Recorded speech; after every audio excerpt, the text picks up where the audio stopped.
There are only 46 days left until our debut, but what is happening now on the training field is going to change absolutely everything you thought you knew about our offense. If you thought our starting roster was already set, get ready, because 3 rookies just flipped the script and are about to take on a huge role long before any analyst imagined. I will reveal to you shortly who these draft picks are and how they earned this recognition. The rise of these boys didn't happen by chance. A string of completely unexpected injuries landed in our laps like a bomb, instilling chaos. But amid this despair, a door opened for players who may never have another golden opportunity in their lives. They are stepping onto the field like hungry lions, and the coaching staff is being forced to make drastic decisions. And this brings us to a behind-the-scenes detail that the media isn't telling you. This war-like scenario in training has revealed an absurd story of leadership, a shocking comeback, and a competition so fierce for the spots that the identity of this team is shaping in ways no one expected. But first, please like the video. It's just a click, and it helps me a lot to keep bringing the truth about the Commanders to you. Using the first-round pick on a defensive linebacker was an obvious decision when the 7th overall pick came to Washington. However, the offensive players that the team selected in the later rounds could have a bigger impact than they appear. Selected in the 3rd round from Clemson, a young wide receiver is in clear competition for the 2nd receiver position on the roster. However, the 6th-round picks could impact the final 53-man roster in various ways that no one predicted. The young wide receiver from Clemson is competing for the 2nd receiver position for the Commanders. In the days leading up to the start of training, the buzz around this player was constant. Analysts were impressed with his speed and agility, as well as his ability to use game vision to identify gaps in defensive zones. He comes from a previous season in which he caught 75 passes for 908 yards and 11 touchdowns, numbers that wowed NFL observers. After the disappointing experience with a veteran receiver in 2025, the need to reinforce the position became evident. The competition for the spot will likely come down to this young talent and another receiver returning to Washington after a brief stint in Jacksonville. Considering the good chemistry between the veteran and the quarterback and the raw talent of the rookie, the decision will likely be made closer to week 1. As a fan, I'm extremely excited to see how this competition unfolds in the coming days. A running back selected in the 6th round is rising up in his positions hierarchy. Although he likely won't have many opportunities with the starters, he is firmly in the running for the 3rd or 4th spot on the roster. Running backs are hard to evaluate until full gear practices begin and preseason games start, but the coach is already impressed with his skills. He has the ability to convert short yards at the goal line, traits that the coach highlighted as important. Bringing in the experience of a veteran to the group, an older running back will likely remain on the team, but the rookie possesses the best skill set among the remaining running backs. With him likely securing the last roster spot, other candidates may find space on Washington's practice squad. His versatility and ability to quickly learn the new offensive system place him in a privileged position in this competition. An offensive lineman, selected in the 6th round, is getting unexpected playing time. Before the start of training camp, the center position seemed to be locked down for a veteran, but after an injury, the door is wide open for this rookie to earn time with the starters. Depth on the offensive line, specifically at this position, was a concern before training camp began, and that concern has now come to fruition. With a 5-year college career and 40 games played, his skill at this specific position is relatively unknown. If the veteran's injury is minor and he returns for the first preseason game, the concern may lessen. But if he is out longer, this rookie may be forced to take over the starting role, putting Washington in a delicate situation. The team may have to explore other ways to bolster the position if that happens. The Commanders have suffered a new injury to a key player during training camp. The Commanders had avoided injuries for most of the training period, but have suffered a setback recently that will affect their plans. Coach Quinn told reporters that a veteran tight end will be sidelined for a few weeks after suffering a hamstring strain on the 2nd day of practice.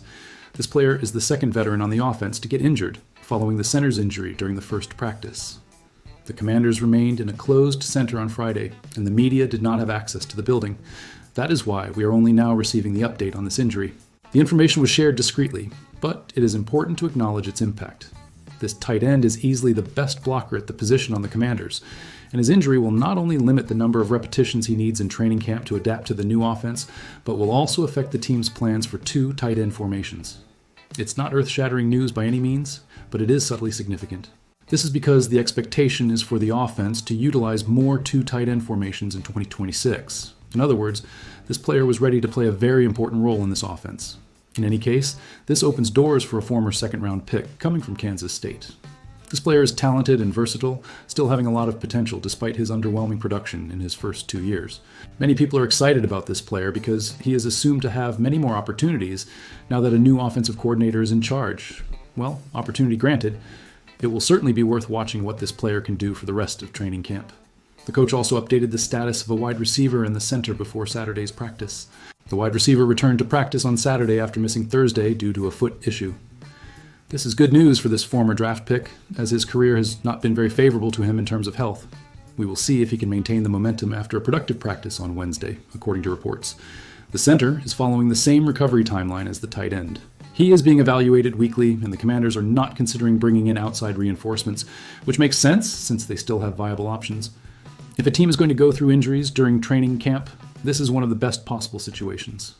Key veterans return in a relatively short period, and younger players gain more experience against stronger opponents in the meantime. The coach acknowledged that these injuries create opportunities for other players to shine and earn more chances. He likes to see who is truly ready to take advantage of these opportunities when they arise. Washington's training camp is officially underway with 46 days remaining until the regular season opener against the Philadelphia Eagles. The first day of training camp wrapped up with several interesting storylines. Various team members, such as the general manager and the coach, shared their perspectives on what they expect from this period. Additionally, the quarterback spoke about his arrival at training camp as a young leader and potential changes to the tactical scheme. Some familiar faces spoke with the press, such as the veteran wide receiver and the defensive back in his third year in the league, as they prepare for the season. The general manager made impactful opening statements to the media, announcing that the punter selected for the Pro Bowl is dealing with a minor pectoral injury and will rehabilitate separately. The punter did not participate in practice. He sustained the injury before the start of training camp and was placed on the inactive list. It's probably nothing major, but the general manager mentioned the situation. The Commanders signed a veteran punter to take on the position in the meantime. A stronger statement from the coach informed that a former two-time All-Pro player will be the tight ends coach in Washington, following the departure of the previous coach, who violated team rules. The quarterback is entering his third year in the NFL with many questions about the team's offseason acquisitions. Fans want to know about the potential of the rookie wide receiver selected in the third round of the draft and what a veteran running back can bring to the team after his previous stint. The defense is recruiting a linebacker to fill an important gap. Additionally, they brought in an edge rusher who should increase the team's sack numbers, coming off 2 decent seasons in that regard. Everyone wants to know how the quarterback feels entering his third year in the league after missing 9 games last year due to injuries that limited the team's potential.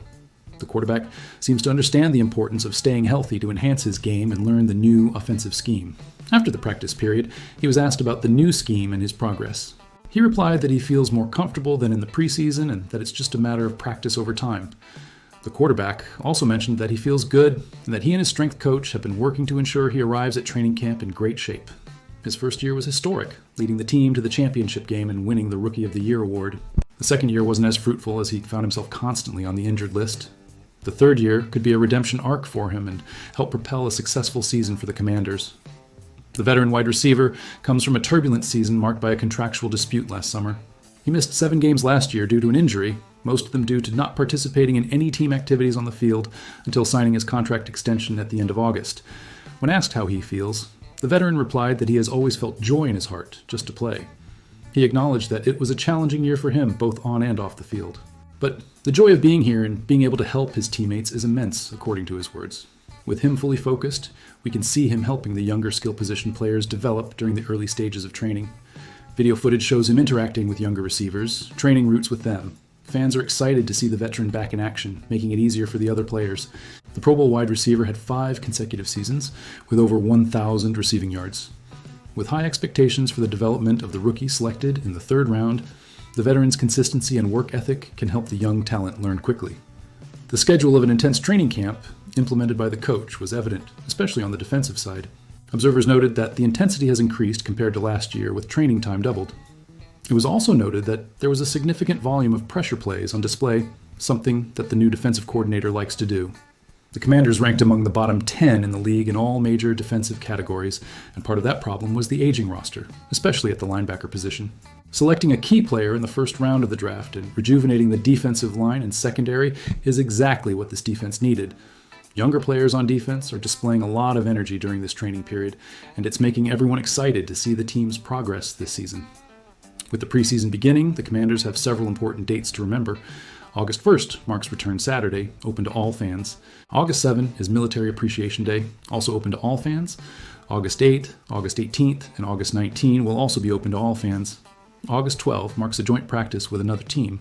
According to ESPN, there are still 10 open practices left for fans to attend. So, fan, after discovering how 3 rookies can impact the offense in Week 1, understanding how injuries are opening unexpected doors for players who may never get this chance again, and knowing that training camp has revealed fascinating stories about leadership and competition, which of these situations leaves you more hopeful or concerned? Do you believe that the rookie wide receiver will win the battle for the second receiver position and establish himself as a key piece of the offense? Or will the experience of the returning veteran be too much for him? And more importantly, do you trust that the quarterback will be able to stay healthy throughout the 2026 season and finally fulfill the promise of his rookie year? Or are we doomed to see another season plagued by injuries? Leave your opinion in the comments. I want to know what you think about the future of the Washington Commanders.